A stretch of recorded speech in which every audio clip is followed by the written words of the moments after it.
नमस्कार, मैं डॉक्टर विजय शुक्ल और आप देख रहे हैं न्यूज ट्रे।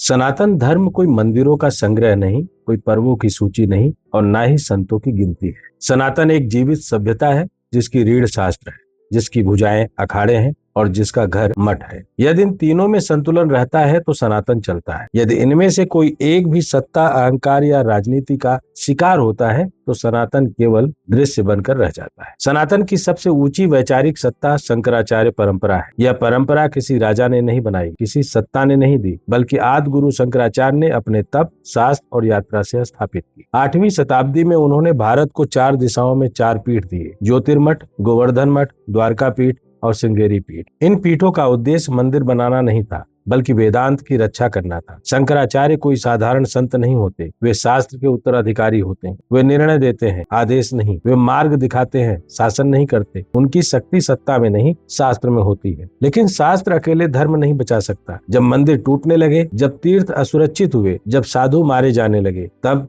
सनातन ने अपने भीतर से एक शक्ति निकाली: अखाड़े। अखाड़े किसी एक व्यक्ति की रचना नहीं थे, वे परिस्थिति की उपज थे। वे तब बने जब सन्यास को समझ में आया कि केवल मौन पर्याप्त नहीं है, कभी कभी ढाल भी बननी पड़ती है। नागा साधु इसी चेतना से जन्मे, नंगे शरीर, भस्म में लिपटे, शस्त्र हाथ में, पर भीतरी पूरी की पूरी सन्यास वाली साधना। वे सैनिक नहीं थे पर युद्ध करते थे, वे साधु थे पर भागते नहीं थे, वे धर्म के लिए मरते थे पर झुकते नहीं थे। अखाड़े इन्हीं नागा साधुओं के संगठन बने। शैव, वैष्णव और उदासीन तीनों धाराओं में अखाड़े बने और कालांतर में 13 अखाड़े मान्यता प्राप्त। अखाड़ों का उद्देश्य सत्ता लेना नहीं था, बल्कि धर्म की रक्षा करना था। कुंभ मेलों में अखाड़ों का शाही स्नान इसी कारण होता था कि वे पहले मार्ग साफ करते थे, वे सुरक्षा पंक्ति थे। उनके पीछे सामान्य समाज चलता था, लेकिन स्नान के बाद शंकराचार्य पीठों को सर्वोच्च सम्मान दिया जाता, क्योंकि वैचारिक सत्ता शंकराचार्य के पास ही रहती। अखाड़ों के भीतर नेतृत्व के लिए महामंडलेश्वर पद बना। यह पद कभी अत्यंत दुर्लभ होता था। कोई संत 15-20 वर्ष तप करने के बाद, मौन, त्याग और सेवा के बाद महामंडलेश्वर बनता था। यह पद सम्मान नहीं, जिम्मेदारी था। महामंडलेश्वर साधुओं का शासक नहीं होता था, वह साधुओं का सेवक माना जाता था। फिर समय बदला, अंग्रेज आए। उन्होंने अखाड़ों की सैन्य शक्ति तोड़ी, हथियार छीने, संगठन सीमित किए। स्वतंत्र भारत में अखाड़े जीवित तो रहे, पर स्वरूप बदल गया। शस्त्र की जगह मंच आया, मौन की जगह माइक आया, साधना की जगह पहचान आई। महामंडलेश्वर पद धीरे धीरे दुर्लभ से सामान्य होता चला गया। राजनीति ने प्रवेश किया, मीडिया ने प्रवेश किया, दान और प्रभाव ने प्रवेश किया। आज कई अखाड़ों में महामंडलेश्वर की संख्या सैकड़ों में है। जो पद कभी आत्मा की परीक्षा था, वह अब पहचान का प्रमाण बन गया है। इसी बीच मठ और महंत व्यवस्था भी बदली। मठ पहले साधना और शिक्षा के केंद्र थे, आज कई मठ संपत्ति और प्रभाव के केंद्र बन गए। हर महंत संत नहीं रहा और हर संत महंत नहीं बन पाया। महंतों का अधिकार मठ तक सीमित था, पर कई जगह वह समाज पर फैल गया। और इसी पूरे परिवर्तन में शंकराचार्य परंपरा सबसे अधिक अकेली पड़ती चली गई। शंकराचार्य राजनीति में नहीं गए, मीडिया में नहीं गए, मंचों पर नहीं गए, इसलिए धीरे धीरे जनता की आंखों से वे ओझल होते गए। अखाड़े दिखाई देने लगे, महामंडलेश्वर दिखने लगे, महंत दिखने लगे, पर शंकराचार्य नहीं। यही सबसे बड़ा भ्रम पैदा हुआ। जनता समझने लगी कि अखाड़े ही सनातन की सत्ता है, महामंडलेश्वर ही धर्म के निर्णायक, शाही स्नान ही धर्म का शिखर है, जबकि वास्तविकता यह है कि अखाड़े धर्म की भुजाएं हैं, मस्तिष्क नहीं। महामंडलेश्वर तपस्वी सत्ता है, वैचारिक सत्ता नहीं। और शंकराचार्य बिना अखाड़े भी शंकराचार्य रहते हैं, पर अखाड़े बिना शंकराचार्य अपनी दिशा खो देते हैं। सनातन की त्रासदी यह नहीं है कि अखाड़े हैं, त्रासदी यह है कि संतुलन टूट गया है। जब शास्त्र पीछे चला जाता है तो धर्म भीड़ बन जाता है, जब तप दिखावे में बदल जाता है तो सन्यास अभिनय बन जाता है, जब मठ संपत्ति बन जाते हैं तो साधना व्यापार बन जाती है। फिर भी सनातन समाप्त नहीं हुआ है। आज भी शंकराचार्य हैं जो शास्त्र के लिए खड़े हैं, आज भी अखाड़ों में नागा साधु हैं जो कैमरे से दूर है, आज भी मठों में संत हैं जो सत्ता से दूर है। वे ही सनातन की वास्तविक आत्मा है। सनातन को बचाने के लिए किसी आंदोलन की नहीं, स्मृति की आवश्यकता है। स्मृति की शंकराचार्य सिंहासन नहीं, दायित्व है। स्मृति की अखाड़े सो नहीं, संघर्ष है। स्मृति की महामंडलेश्वर पद नहीं, तप है। स्मृति की मठ संपत्ति नहीं, साधना है। यदि यह स्मृति लौट आई तो सनातन फिर संतुलित होगा। यदि यह स्मृति नहीं लौटी तो सनातन केवल उत्सव बनकर रह जाएगा। सनातन का भविष्य किसी एक संत, किसी एक अखाड़े या किसी एक मठ पर नहीं टिका। सनातन का भविष्य उस संतुलन पर टिका है जिसमें शास्त्र सोचता है, तब खड़ा होता है और समाज चलता है। और जब तक यह संतुलन जीवित है, तब तक सनातन केवल धर्म नहीं, सभ्यता बना रहेगा।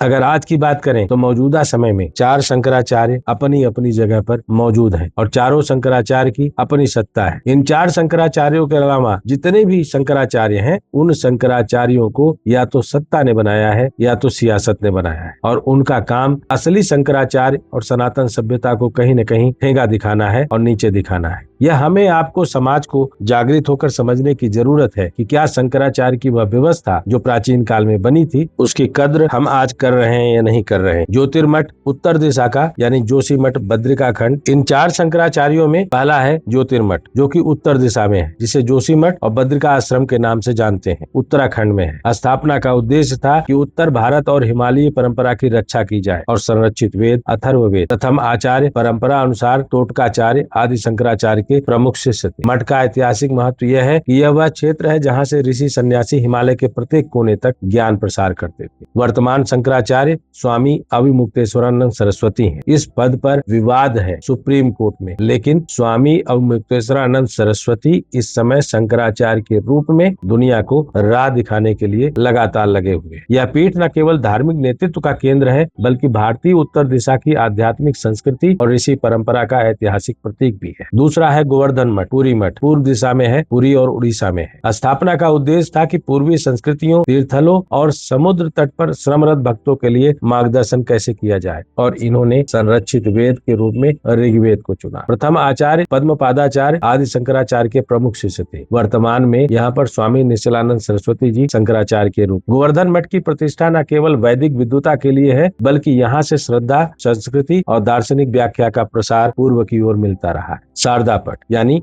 शारदा मठ यानी द्वारका पीठ पश्चिम दिशा में, द्वारका गुजरात में है। इसकी स्थापना का उद्देश्य साफ था कि पश्चिमी समुद्र पार की संस्कृति, यात्रियों और वैज्ञानिक भक्ति समाज का मार्गदर्शन। इन्होंने सामवेद को संरक्षित वेद के रूप में लिया। प्रथम आचार्य हस्तामलकाचार्य थे। वर्तमान में स्वामी सदानंद सरस्वती यहाँ के शंकराचार्य के रूप में पीठासीन है। द्वारका की परंपरा, वैदिक भक्ति, ऋषि संवाद और समुद्र मार्गी संस्कृति को जोड़ते हुए यहाँ की पीठ को एक अलग पहचान देती है। फिर आते हैं श्रृंगेरी शारदा पीठ यानी चौथे पीठ की तरफ। दक्षिण दिशा में श्रृंगेरी कर्नाटका में स्थित है। इनकी स्थापना का उद्देश्य दक्षिण भारत की वेदांत शिक्षा, गुरु परंपरा और आध्यात्मिक संस्कृति का संरक्षण करना था। यजुर्वेद इनके संरक्षित वेद के रूप था। प्रथम आचार्य सुरेश्वराचार्य मंडन मिश्र के रूप में भी वर्णित रहे हैं, लेकिन वर्तमान में यहाँ पर जगतगुरु भारती तीर्थ महाराज शंकराचार्य के रूप में पीठासीन है। श्रृंगेरी पीठ दक्षिण की वेद परंपरा को व्यवस्थित और निरंतरता देता रहा है। एक शंकराचार्य सिर्फ संत नहीं होता, वह शास्त्र धारणा, संन्यास परंपरा और वैदिक व्याख्या शक्ति का प्रतीक होता है। इसके लिए इतिहास में एक स्पष्ट परंपरा रही है कि वह ब्रह्मचर्य, तप, तर्क, वर्ण, आचार्य समझ में सिद्ध होता है। उसे मठ परंपरा, विद्वत परिषद और अन्य शंकराचार्यों की मान्यता मिलती है। उसके नाम के साथ परंपरागत संन्यास उपाधियां, सरस्वती आश्रम, अरण्य आदि जुड़ी होती हैं। शंकराचार्य का चयन मंदिर राजनीति से नहीं, बल्कि वैदिक ज्ञान परिषद, गुरु परंपरा और विद्वानों के निर्णय से होता है। यानी जन्मजात श्रेणी या सत्ता सुविधा से यह प्राप्त नहीं होता। यह ज्ञान, योग्यता और परंपरा की मान्यता से मिलता है। अब जबकि यूपी के प्रयाग महाकुंभ और प्रयागराज माघ मेले में शंकराचार्य पद पर विवाद उठ रहा है, इसका मूल कारण यही है। क्या कोई व्यक्ति परंपरा के अनुसार वैध रूप से शंकराचार्य का पद ग्रहण कर चुका है या नहीं? इसका निर्णय केवल अदालत, सत्ता या मीडिया नहीं देता, बल्कि पुरानी विधि, परंपरा और विद्वत परिषद ही देती है। कुल मिलाकर शंकराचार्य और मुक्तेश्वरानंद का अपमान सनातन धर्म के सबसे शीर्ष पद का अपमान है, और इस अपमान के उत्तरदायी लोगों का तिरस्कार होना चाहिए, बहिष्कार होना चाहिए। अगर आपको लगता है कि शंकराचार्य और उनकी विधि से जुड़ी हुई यह पूरी व्यवस्था आपको समझ में आई, तो आप अपनी बात लिखें, और अगर कुछ जानकारी आप साझा करना चाहते हैं तो वो भी लिखें। जय हिंद,